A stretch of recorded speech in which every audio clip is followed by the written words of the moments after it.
NEET 2024 का syllabus reduce हुआ है या नहीं हुआ है? तो प्लीज अगले 2 मिनट मुझे ध्यान से सुन लो, उसके बाद अपन पढ़ाई स्टार्ट करेंगे। पहली बात तो ये स्टूडेंट्स की अभी तक किसी की भी ऑफिशियल वेबसाइट जो है वो ओपन ही नहीं हुई है। मेजॉरिटी स्टूडेंट्स, मेजॉरिटी क्या मतलब मैं और हमारी टीम तो कल से लगी हुई है, किसी की भी नहीं हुई है। दूसरी चीज, जो एक पीडीएफ सर्कुलेट कर रहा है उसकी ऑथेंटिसिटी इसीलिए हम अभी 100% नहीं बोल सकते, 100% नहीं। हो सकता है सही हो, ज्यादातर चांसेस हैं कि सही हो, बट बोल नहीं सकते अभी।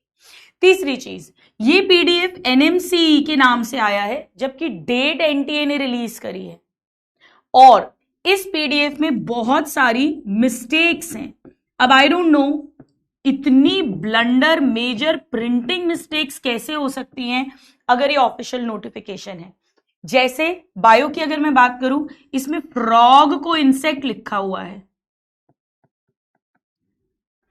दूसरी, इसमें मालवेसी वगैरह फैमिलीज दी हुई हैं, और ये तो न्यू एनसीईआरटी में भी नहीं है, ये तो न्यू एनसीईआरटी में भी नहीं है। न्यू एनसीईआरटी में ऐड कुछ नहीं हुआ है, केवल डिलीट हुआ है।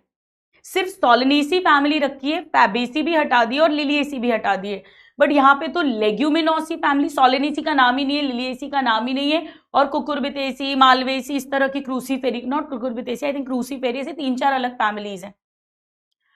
तो ये भी थोड़ा सा सस्पिशियस लग रहा है, बिकॉज अगर रियल में ये ब्लंडर्स हैं तो ये मतलब बहुत ही शर्म की बात है, मैं तो यही बोलूंगी। तो अभी कुछ भी सोर्स नहीं है। अब पंगा क्या हो रहा है बच्चों के साथ में कि पहले 97 चैप्टर्स हैं आपके टोटल, और इस न्यू के अकॉर्डिंग 79 चैप्टर्स हो जाएंगे न्यू, अगर ये सही है तो 2 खेमे में स्टूडेंट्स बढ़ गए हैं। एक जिनके मन में लड्डू फूट रहे कि चैप्टर्स कम हो गए। मैंने देखा कई बच्चे तो ग्रुप पर ये भी लिख रहे हैं कि अच्छा हुआ यार ये मेरा बैकलॉग था और ये चला गया, और कई स्टूडेंट्स जो बड़े सिंसियरली तैनात है वो बोल रहे हैं ऐसा नहीं होना चाहिए। अब बच्चों में बवाल मचा हुआ है, कल से कट ऑफ हाई चला जाएगा, क्वेश्चंस हार्ड लेवल के आ जाएंगे। स्टूडेंट्स, मैं आपसे सिर्फ 2 बात बोलूंगी, मैं स्ट्रांगली बिलीव जिसमें करती हूं, जो होगा सबके साथ होगा। सिलेबस रिड्यूस होगा, सबके लिए होगा, उसके अकॉर्डिंग हम आपके टीचर्स आपकी स्ट्रैटेजी बना देंगे, रिवीजन को टाइम मिल जाएगा, वो कर लेंगे अपन, पर वो सबके लिए होगा। 21 लाख बैठेंगे तो 21 लाख के लिए सिलेबस रिड्यूस होगा, ऐसा नहीं है 2 लाख के लिए हो रहा है बाकियों के लिए नहीं हो रहा। अगर रिड्यूस नहीं हुआ तो सबके लिए नहीं होगा, अगर रिड्यूस हुआ और हार्ड पेपर आया तो सबके लिए आएगा, इजी पेपर आया तो सबके लिए आएगा। यानी कट ऑफ हाई जाए सबके लिए जाएगा, लो जाए सबके लिए जाएगा। कुल मिलाकर अगर 50,000 सीट्स हैं तो टॉप 50,000 स्टूडेंट्स का सिलेक्शन होगा।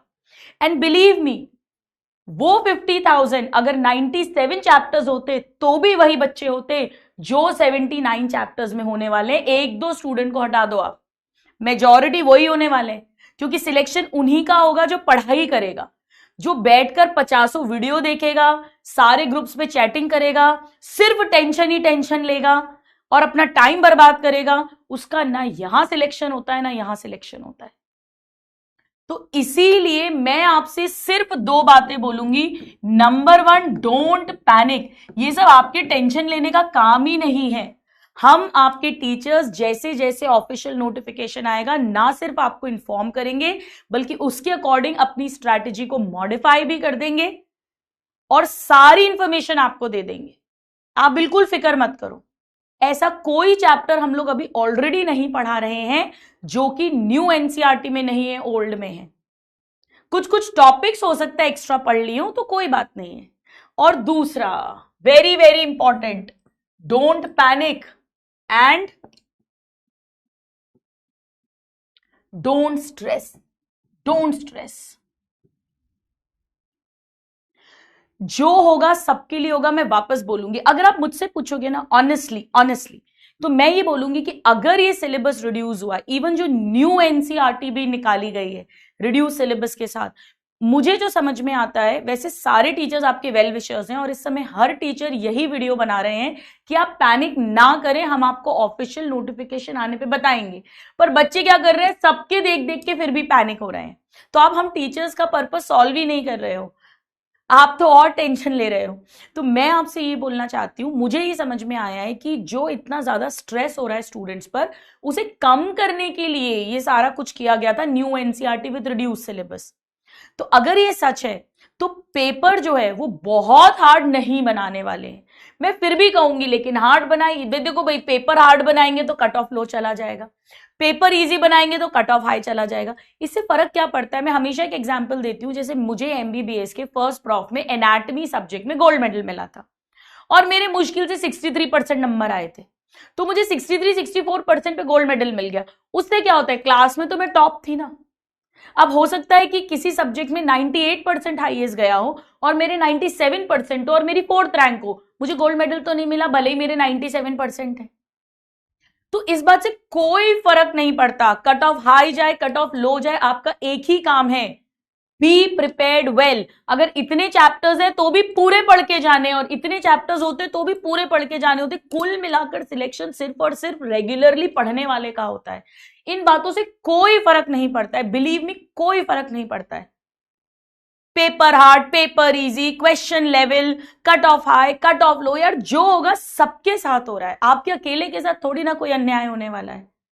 अब हम ये बात नहीं कर रहे हैं कि ये सही है या गलत है, गवर्नमेंट सही कर रही है गलत कर रही है, एनएमसी एनटीए, वो बात तो वो एक अलग ही बहस है, मैं उस बारे में बात नहीं कर रही हूँ। मुझे तो ये चाहिए कि मेरे जितने नादान परिंदे, मेरे सारे स्टूडेंट्स जो मुझसे पढ़े या कहीं भी पढ़े, हर स्टूडेंट जो है वो इस समय स्ट्रेस फ्री रहे, पैनिक नहीं करे और पढ़ाई करे, स्टडी। प्लीज आप लोग हजारों वीडियोस देखकर, हजारों ग्रुप्स पर एक्टिव होकर अपना टाइम वेस्ट मत करिए, ठीक है? अब इसके बाद कोई इस बारे में बात नहीं करेगा। जो ऑफिशियल इंफॉर्मेशन होगी हम लोग आपको टाइम टू टाइम देते रहेंगे। बाकी आप सब अपना समय की बर्बादी कर रहे हो, आप कुछ भी नहीं कर रहे हो, आप नालायकी कर रहे हो, आप एक्सक्यूज दे रहे हो पढ़ाई ना करने का। कर लें आगे, कहानी शुरू करें? चलो, तो आज हम रेस्पिरेशन इन प्लांट्स पढ़ रहे हैं और respiration in plants in 97 chapters के अंदर भी है और 79 चैप्टर्स के अंदर भी है। तो रेस्पिरेशन इन प्लांट्स तो पढ़ना ही पढ़ना है। सो हमने रेस्पिरेशन इन प्लांट्स जो है उसमें अभी तक ग्लाइकोलिसिस पढ़ लिया, कल हमने लिंक रिएक्शन देख ली थी एरोबिक रेस्पिरेशन में, और एनारोबिक रेस्पिरेशन में lactic acid and alcohol fermentation हमने देख लिया था। पहले तो मुझे यहाँ पे थम्स अप या एक स्माइली का साइन दे दो कि मेरे सारे स्टूडेंट्स जो अभी मुझे सुन रहे हैं वो सब खुश हो गए, यहां से टेंशन रिलीज हुआ कि नहीं हुआ? बताओ मुझे एक बार चैट बॉक्स में, तभी आगे बढ़ूंगी, क्योंकि बहुत मैसेजेस आ रहे हैं आप लोग के इंस्टाग्राम पे, टेलीग्राम पे, और बहुत परेशान हो रहे हो आप लोग, कल से मैं देख रही हूं। एक स्माइली दे दो पहले तो कि खुश हो, खुश होके पढ़ना है। और अब एक भी वीडियो मत देखना, एक भी। मैं बना दूंगी इंस्टा पे आपके लिए, यूट्यूब पे कोई ना कोई पीडब्ल्यू की तरफ से आपके लिए बता देगा, क्लास में बता देंगे, आप फिक्र मत करो।